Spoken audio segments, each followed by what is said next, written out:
Data entry work करना चाहते हो और पता ही नहीं कि डाटा एंट्री कैसे होता है एक्सेल के अंदर, एक्सेल की बेसिक जानकारी नहीं है, डाटा एंट्री करते वक्त आप रुकते हो, काम में फंसते हो और आपको आपके बॉस से डांट सुननी पड़ती है, तो मैं लाया हूं आपके लिए खास वीडियो जिसमें data entry step by step हर चीज़ों को मैं डिस्कस करूंगा, आपके डाउट को क्लियर करूंगा।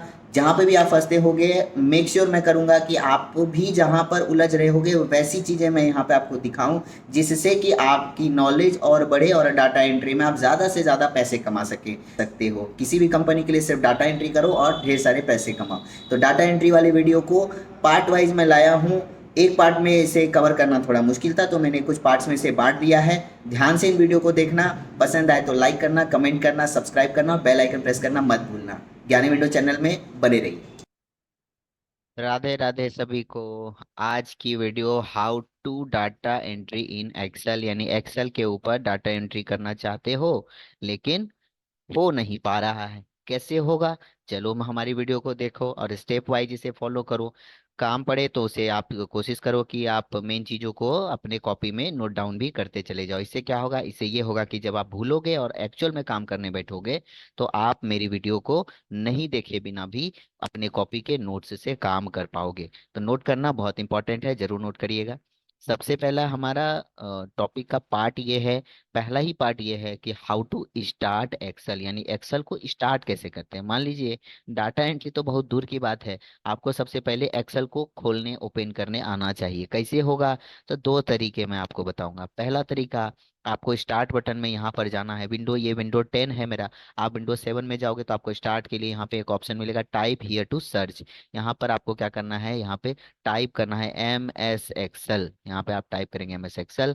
यहाँ पर जो भी वर्जन है, जैसे मेरा 2007 वर्जन है, आपका 10 हो सकता है, 19 हो सकता है, कोई भी वर्जन हो सकता है। आप इसे डबल क्लिक करके ओपन कर लोगे। ये वीडियो खास करके उन बिगनर्स के लिए है जो एक्सेल पे बिल्कुल ही नए हैं, लेकिन वो चाहते हैं कि मैं कुछ अर्न करूँ कंप्यूटर के माध्यम से, डाटा एंट्री सीखूं। और मार्केट में एक हवा है कि डाटा एंट्री डाटा एंट्री क्या है, अरे कुछ भी नहीं है भाई साहब। आप ध्यान से खाली इस वीडियो को देख लीजिए, आपको कम से कम मैं बेसिक तो इतनी जानकारी दे दूंगा कि आप किसी भी जगह पर जाके डाटा एंट्री का काम एटलीस्ट शुरू कर सकते हो, और बाकी चीजें तो आपको एक्सपीरियंस सिखा देगी। और एक्सपीरियंस और अनुभव जो है वो तो किसी स्कूल कॉलेज इंस्टीट्यूट या किसी वीडियो में नहीं दिया जा सकता है, वो आप खुद अर्न करोगे। बाकी आपको पुश करने की जिम्मेदारी हमारी है कि कैसे स्टार्ट करना है। तो हमने क्या किया, उसी प्रकार से एक्सेल को स्टार्ट किया। एक्सेल को स्टार्ट करने का मैंने दो तरीका बताया था, पहला यहाँ पे सर्च करिए, दूसरा कंप्यूटर बटन में एक विंडो बटन बनी हुई होती है। विंडो बटन कैसा होता है भैया, तो वो इस तरह का दिखेगा। यहाँ पे ध्यान दीजिए, कॉर्नर में इस एरिया में आइए, लेफ्ट साइड के नीचे में इस तरह का दिखेगा आपको विंडो बटन। आप ही के कीबोर्ड में, आप ही के लैपटॉप के कीबोर्ड में इस तरह का ही बटन दिखाई देगा। ध्यान से उसे ढूंढिए, उसे विंडो बटन के नाम से जानते हैं। विंडो के साथ R बटन को प्रेस करिए। विंडो के साथ R बटन प्रेस करने के बाद आपको एक रन कमांड खुलेगा। रन कमांड क्या है भैया, द रन कमांड ये है कि आप जो फाइल ढूंढ रहे हो उसे यहाँ पर लिख दीजिए। कौन सा आप इसमें MS वर्ड में जाना चाह रहे हो, वर्ड में जाना, सॉरी, वर्ड पैड में जाना चाह रहे हो, पावर पॉइंट में जाना चाह रहे हो, आप इसे लिखिए। आपको ढूंढने की जरूरत नहीं पड़ेगी, ढूंढ के आपको कंप्यूटर खुद देगा। मैं यहाँ पे लिख देता हूँ एक्सेल। एक्सेल लिखकर मैं जैसे ओके करूंगा तो कुछ इस प्रकार से एक्सेल की विंडो मेरे सामने ओपन हो जाती है।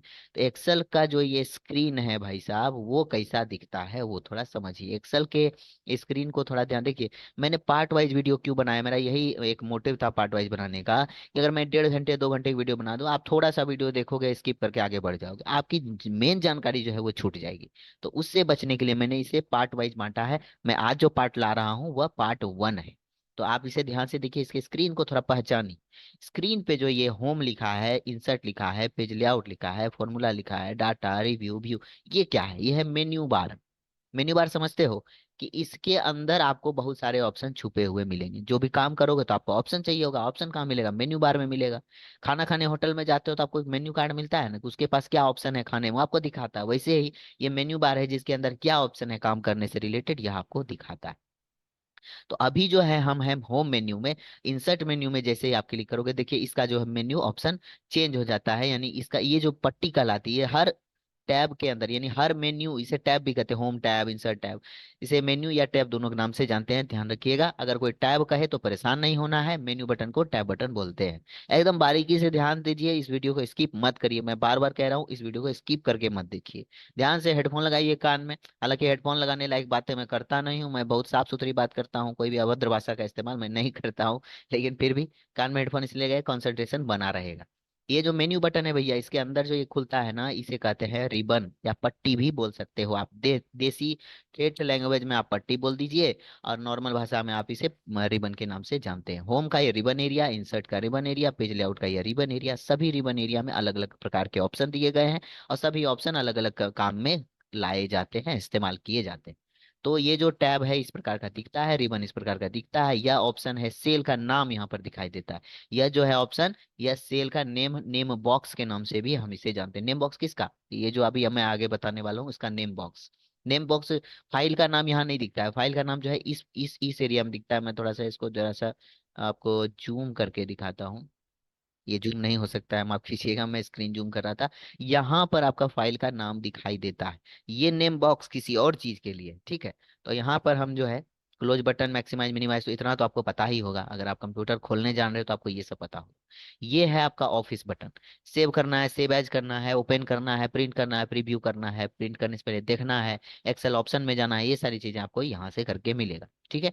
यहाँ पर है कुछ क्विक एक्सेस टूल। अच्छा, क्विक का मतलब क्या होता है? क्विक का मतलब कि जल्दी से काम आने वाले टूल्स को आप शॉर्टकट उठा के, मान लीजिए किसी अंदर 5-6 ऑप्शन के अंदर कोई टूल छुपा हुआ है, आपको बार बार ढूंढना पड़ता है या मिलता नहीं, आप भूल जाते हो, आप उस शॉर्टकट यहाँ पर डाल दीजिए, आपको बार बार काम में लाने के लिए ढूंढने की जरूरत नहीं पड़ेगी, यहाँ सामने आपको मिल जाएगा। मतलब समझ लीजिए कि आप ऑफिस में काम कर रहे हैं, कोई ऐसा फाइल है जिसे बार बार आपको खोलना पड़ता है, और आप कहीं रख देते हो, भूल जाते हो, आप क्या करोगे? सबसे पहले उसे सामने में रख दोगे, कि जिसे मैं बार बार खोलता हूँ, जिस ऑप्शन को बार बार यूज करता हूँ, उसे मैं कहीं छुपा हुआ नहीं छोड़ना चाहता हूँ, मैं सामने रखना चाहता हूँ। तो क्विक एक्सेस, एक्सेस मतलब काम में लाना, यानी कोई ऐसा टूल बार जो क्विकली आप एक्सेस कर सको, क्विकली काम में ला सको, ठीक है।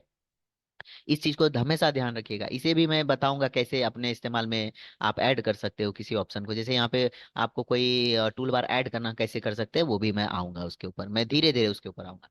तो नीचे हो गया नेम बॉक्स, ये हो गया फॉर्मूला बार। फॉर्मूला बार, आप जानते होंगे कि एक्सेल में कुछ फॉर्मूला से रिलेटेड काम होता है, कुछ अकाउंटिंग से रिलेटेड काम होता है। तो जो भी फॉर्मूला हम लोग इस्तेमाल करते हैं, वह यहाँ इस्तेमाल करते हैं, तो वो यहाँ पर दिखाई देता है। क्यों दिखाई देता है? तो उसे हम लोग एडिट का ऑप्शन हमें यहाँ पे दिखता है, वो मैं आगे आपको बताऊंगा। काम मैं यहाँ पे कर रहा हूँ, जैसे मैं यहाँ लिखता हूँ, आपको एक फॉर्मूला में डाल के देखता हूँ, आपको इसका मतलब नहीं पता होगा, लेकिन मैं डाल के दिखा, देखिए मैं यहाँ पे फॉर्मूला डाल रहा हूँ, तो क्या दिख रहा है? यहाँ पर दिख रहा है। तो ये फॉर्मूला बार का ऑप्शन है, इसके अंदर जाके मैं फॉर्मूला को एडिट आराम से कर सकता हूँ, या फॉर्मूला चुन भी सकता हूँ। चुनने के लिए मैं जैसे इस पे क्लिक करता हूँ, तो यहाँ पे कुछ इंसर्ट फंक्शन का, यहाँ फॉर्मूला का, जैसे सेलेक्ट फंक्शन, सम, एवरेज, ये सब फॉर्मूला का नाम, ये सब धीरे धीरे आप सीखिएगा, ठीक है। इसके नीचे जो है यहाँ बुक वन लिखा हुआ है, ये क्या है? बुक वन ये है कि एक्सेल के अंदर एक फाइल खुली हुई है बुक वन के नाम से, जब मैं इसे सेव करूंगा तो इसे एक नाम मिल जाएगा। इस फाइल के ऊपर जो यह जो बुक है, इसको एक नाम मिल जाएगा। मान लीजिए मैं क्लास वन के नाम से एक पूरा डाटा एंट्री कर रहा हूँ, डाटा इस पूरे सीट पर जो है मैं किसी स्कूल के स्टूडेंट की एंट्री करना चाहता हूँ, स्कूल के बच्चे का नाम, पिता का नाम, क्लास वगैरह वगैरह, सारा एड्रेस वगैरह मैं फीड करना चाहता हूँ, तो मैं बुक वन में जैसे कर रहा हूँ, तो ये एक्सेल के अंतर्गत मेरा एक पेपर खुला हुआ है, पन्ना खुला हुआ है, जिसके ऊपर मैं डाटा एंट्री करना चाहता हूँ, ठीक है। ये बुक वन के ठीक नीचे एक ऑप्शन आ रहा है, यह पूरे स्प्रेड शीट को, ये जो पूरा सीट है ना, ये जो बॉक्स से रिलेटेड आपको पूरा पेज दिखाई दे रहा है, ये पूरे पेपर को एक बार में सेलेक्ट करना हो तो आप इसे यहाँ से सिलेक्ट कर सकते हो, या स्प्रेड शीट को सिलेक्ट करने का ऑप्शन आपको देता है। ठीक उसके नीचे चले आइए, या ABCD, देखिए आप डाटा एंट्री करना चाहते हो तो आपको इतना बेसिक नॉलेज तो पता होना ही चाहिए, ताकि आप इन कामों को करते समय कभी फंसो नहीं, कभी फंस जाओ तो उससे निकलने आना चाहिए। तो ये सब चीज आपको पता, जैसे इसी के अंदर आप डाटा फीड करोगे तो आपको पता होना चाहिए ना कि ये क्या है। आपको यही नहीं पता कि ये क्या है, इसके अंदर आप डाटा भर रहे हो, तो कोई मतलब है नहीं डाटा एंट्री सीखने का।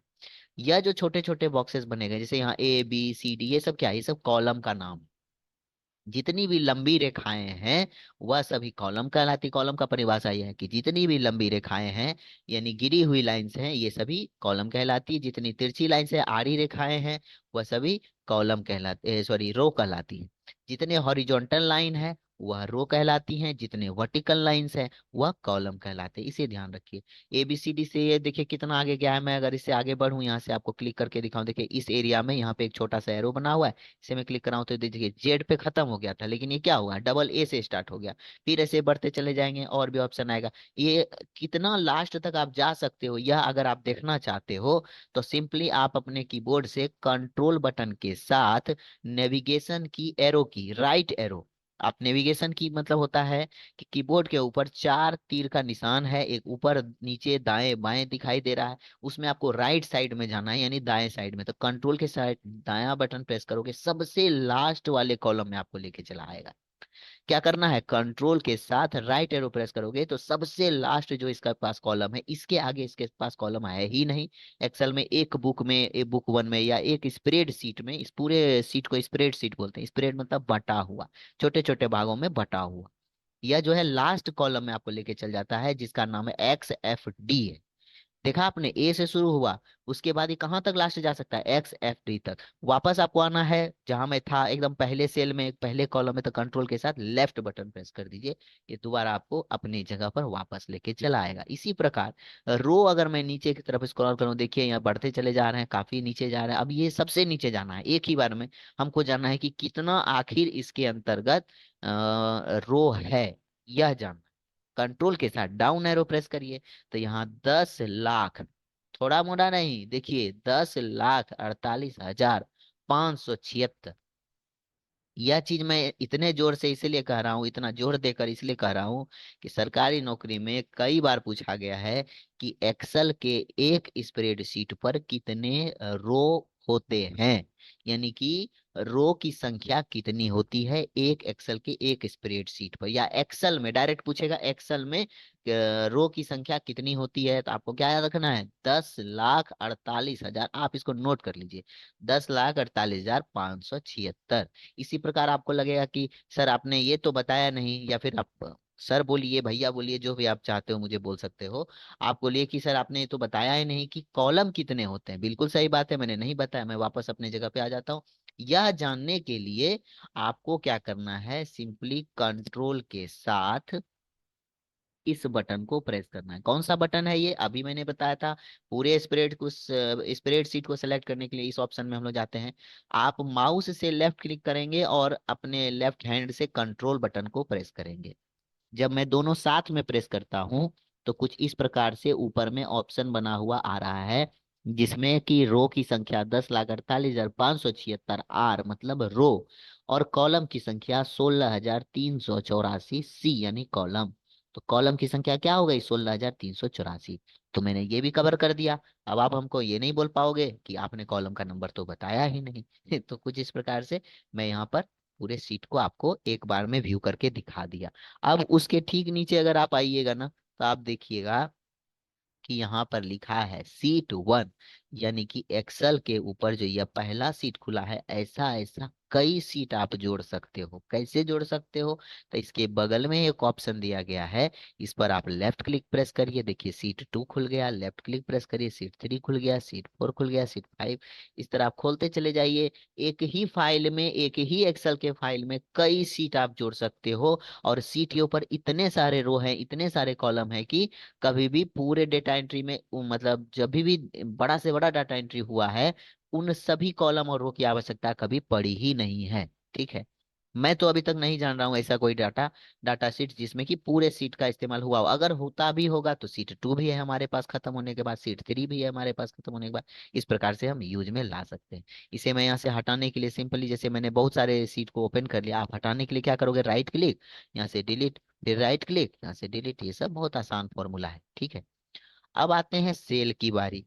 कॉलम और रो के मिश्रण से मिलकर बना सेल। अब मिश्रण क्या हुआ, जो लाइन डी से चल रही है नीचे की ओर और 5 के सामने होकर कट रही हो, यानी डी के नीचे 5 के सामने जो सेल आ रहा हो, उसे D5 के नाम से जानते हैं। जब 10,48,576 रो है हमारे पास, 16,300 कुछ कॉलम है हमारे पास, तो इतने छोटे छोटे जो ये बॉक्स हैं, इसे कहते क्या? इसे बॉक्स नहीं कहते हैं, इसे कहते हैं सेल। ये छोटे छोटे बॉक्स का नाम है सेल। और इन सेल का खुद का अपना एक नाम होता है, जो पता चलता है जब आप किसी सेल पर क्लिक करते हो, उसके ऊपर का कॉलम का नंबर देखो और बाएं साइड में रो का नंबर देखो, आपको पता चल जाएगा कि इसका क्या नाम।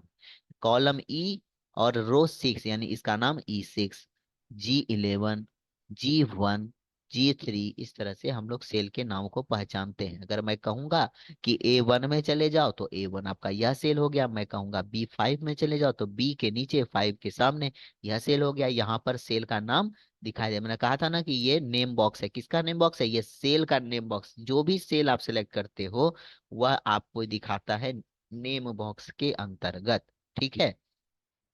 इसमें आप एक चीज जान लीजिए, जब आप कभी काम करोगे ना, तो काम करते करते कभी कभी यह रिबन एरिया हाइड हो जाएगा। मैंने अभी क्या किया? रिबन एरिया को हाइड कर दिया। कैसे किया? आप माउस से किसी भी, ये इसमें से मेन्यू बार, कोई भी मेन्यू बार हो सकता है, मेन्यू बार में जाके 2 बार जल्दबाजी में स्पीड में 2 बार लेफ्ट क्लिक प्रेस करिए तेजी से, तो रिबन एरिया जो है हाइड हो जाता है। यह डाटा एंट्री करते समय थोड़ा पेज को बड़ा करने में काम में आप ला सकते हो, हालांकि इसकी कोई खास जरूरत आपको पड़ती नहीं। अब आपको है कि ये तो हाइड हो गया सर, अब इसे वापस कैसे लाना है? दोबारा आप उसी तरह डबल क्लिक कर दीजिए, अनहाइड हो जाएगी यानी वापस दिखेगी।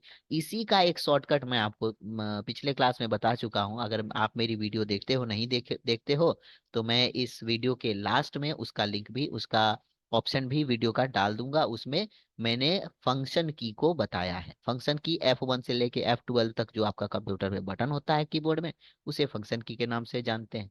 तो हम लोग क्या करेंगे इसमें? F1 प्रेस करेंगे। किसके साथ? कंट्रोल के साथ। कंट्रोल के साथ जैसे ही F1 बटन प्रेस करेंगे, देखेंगे, देखिए मेरा हाइड हो गया ना। ये मैंने माउस से नहीं किया है, माउस से करता तो यहाँ से मेरा कर्सर दिखाई देता। मैं वापस लाना चाहता हूँ, फिर से कंट्रोल के साथ F1 प्रेस करूंगा, मेरा यह जो है अनहाइड होकर चला आएगा। तो हमने क्या देखा कि स्क्रीन कैसा दिखता है, रो क्या है, कॉलम क्या है, सेल क्या है, मेन्यू क्या है, रिबन क्या है, सीट क्या है, कितने रो होते हैं, कितने कॉलम होते हैं, और इसे हाइड अनहाइड कैसे किया जाता है। तो डाटा एंट्री करने से पहले, यानी कि कोई काम को करने से पहले, उस काम के क्षेत्र को जानना बहुत ही आवश्यक होता है। तो आज की वीडियो में हमने यही जाना कि इसको स्टार्ट करने से पहले इन सभी क्षेत्रों के नाम क्या हैं, इनके काम क्या हैं, इन चीजों को हमने डिस्कस किया।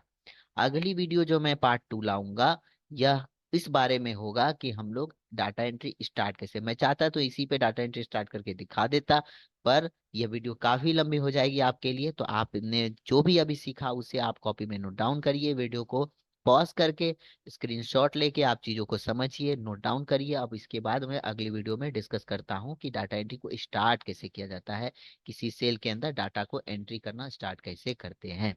इंग्लिश में कैसे करते हैं, हिंदी में कैसे करते हैं, मैं दोनों बताऊंगा। अगर आप हिंदी टाइपिंग के जानकार हो तो आपके लिए यह वीडियो बहुत ही यूजफुल होने वाली है। अगर आप हिंदी टाइपिंग नहीं जानते हो तो निराश मत होइए, या अंग्रेजी में भी आपको डाटा एंट्री करने में बहुत अच्छे से बताऊंगा। कहीं कोई आपत्ति, कहीं कोई दिक्कत आपको नहीं होने दूंगा। अगर आपको लगता है कि मेरा कोई टॉपिक से आपको समझ में नहीं आ रहा है, या कोई बात मैंने कही जो आपके समझ में नहीं आया या क्लियर नहीं हुआ, आप प्लीज कमेंट बॉक्स में जरूर लिखिए, मैं उसे आपको फिर से क्लियर करने की कोशिश करूंगा। आप इस स्क्रीन को समझ ही रहे थे, तो जाते जाते एक और चीज समझ लीजिए। यहाँ पर जो है जूम इन और जूम आउट, यहाँ कॉर्नर में प्लस लिखा हुआ है। इससे क्या हो रहा है? स्क्रीन जूम होके आंख के नजदीक आ रहा है, और माइनस पे क्लिक करने से जूम आउट हो रहा है, यानी आंख से दूर हो रहा है। इसे जूम इन जूम आउट करने के लिए आप इस्तेमाल कर सकते हो। मैक्सिमम जूम, सरकारी नौकरी में पूछा गया है, मैक्सिमम जूम करने के लिए आप कितना जूम कर सकते हो? 400% पर मैक्सिमम जूम होता है एक्सेल में। और मिनिमम जूम कितना होता है भैया? तो 10% पर होता है। मिनिमम जूम 10% और मैक्सिमम जूम जूम 400% पर होता है। मैं जो है 100% पर रखकर काम करता हूँ, या ज्यादा मुझे आवश्यकता लगती है जूम करने की तो मैं 250 पर इसे रखता हूँ, ताकि मैं डाटा एंट्री को काफी नजदीक से कर सकूं, कोई भी छोटी मोटी मिस्टेक मुझे दिखाई दे। आज की वीडियो में इतना ही रखते हैं। अगले वीडियो पार्ट 2 में मिलते हैं कि how to start data entry in Excel. Video पसंद आए तो लाइक करिए, कमेंट करिए, नए हो तो चैनल पर सब्सक्राइब करिए, बेल आइकन प्रेस करिए। ऐसे ही यूजफुल वीडियो के लिए बने रहिए ज्ञानी विंडो चैनल के साथ। आज के लिए इतना ही, थैंक यू।